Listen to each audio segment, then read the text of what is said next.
Joining me live is Democratic Strategist Theryn Bond. Theryn, well, let's start here in Taiwan. The rumblings around the world because of tariffs is enormous. The long and short of it all is that if President Trump decides to continue to boast about his want to impose tariffs, despite what country it may be against, we, the American taxpayers, are going to be the ones to foot the bill. And there are several economists and other experts who support those facts. The reality is that he is speaking from a billionaire's perspective, who himself is surrounded by other billionaires who many would say would be out of touch with the pockets of the American people in kitchen table things. And so when we talk about tariffs, we have to talk about who can benefit the most and who will benefit the least and who will foot the bill. And it is by far a huge stretch to say that it will improve American outcomes, because in fact, it will hurt our pockets the most and the hardest and first. What about this relationship, Donald Trump and Elon Musk, that media conference in the Oval Office? I haven't seen anything quite like it in all my time. It's odd, to say the least, and very weird and highly unusual. But I think the moves at this current administration have been weird and highly unusual. So it's right in step with the administration and how they've been moving since just before inauguration of Trump's second term.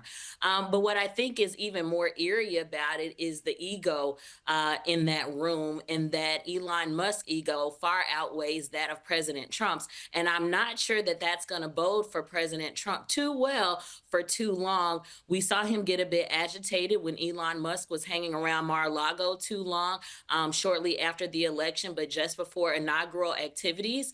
And now we see he is still there. We're starting to question whether or not Elon Musk has a home or a country home of his own, or even an office, and when he does his own business to handle his own affairs, because it seems like he is more consumed with the affairs of the American people and that of President Donald Trump in a way that only benefits him and his other billionaire friends and not the American taxpayers. I think this may be a relationship that is short-lived and soon to come to an end if Elon Musk continues to outshine President Donald Trump.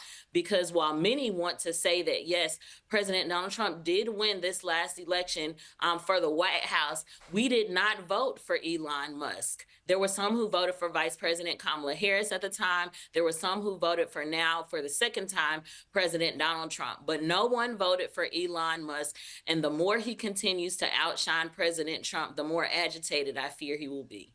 We have a Kennedy back in Washington, Robert Kennedy, and he's a polarising figure. So many people really like the whole idea of making America healthy again, and his attack on some of the faster foods, which are impacting health, but some of his other ideas quite controversial.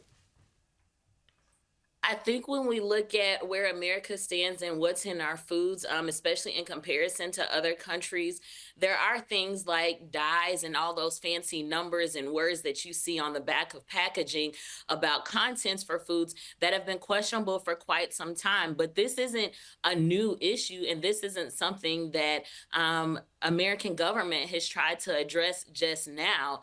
It's just that RFK Jr. has become an extremely politicized figure in this space now.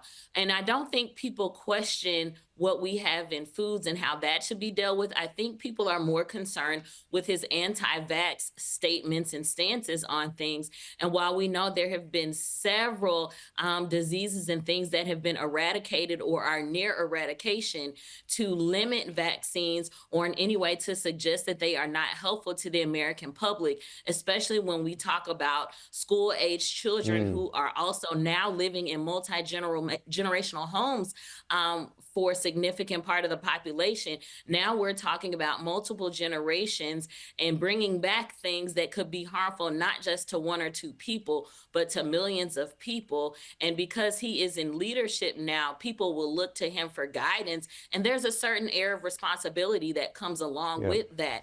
And so his anti-vaccine statements won't bode well if we start to see that formulate in policies that he pushes now that he is the new secretary as of yesterday. Just finally, Theryn, what about the Democrats? it has been shambolic, really. How do you, as a party, and you're a Democrat yourself, how do you rebuild? Well, we first rebuild by being honest. We have to be honest about what went right, and certainly by far what went wrong during not only the 2024 election cycle, but the 2022 midterms and every election cycle that precedes that, where we had significant losses or where we had flips from blue Yep. to red, or where things should have been maybe more purple, but have now consequentially leaned more red, especially after last November. We have to be honest about that. And so far, there have not been enough honest conversations. And honestly, there has to be a bit of finger pointing and blaming, because there are people that have been positioned and paid very well, who have been in those seats for decades, who have been in those leadership positions for decades, that are not serving the party, let alone the American public well. Yep. And if we want to get some wins in the midterms in 2026, and certainly if we want to win back the White House in 2028, we have to get our senior leadership on the government side back together. We have to get our senior leadership on a forward, more progressive path within Yep. the DNC. And we have to put people around all of those folks to get it done. If not, we're going to be in a worse place off than we Yep. are now. But it It's a starts long, with being honest and being willing to reset and put the right people in yeah, places. it's a long road back. There's no question. Thank you, Theryn. I really appreciate you coming on the show. Thank you.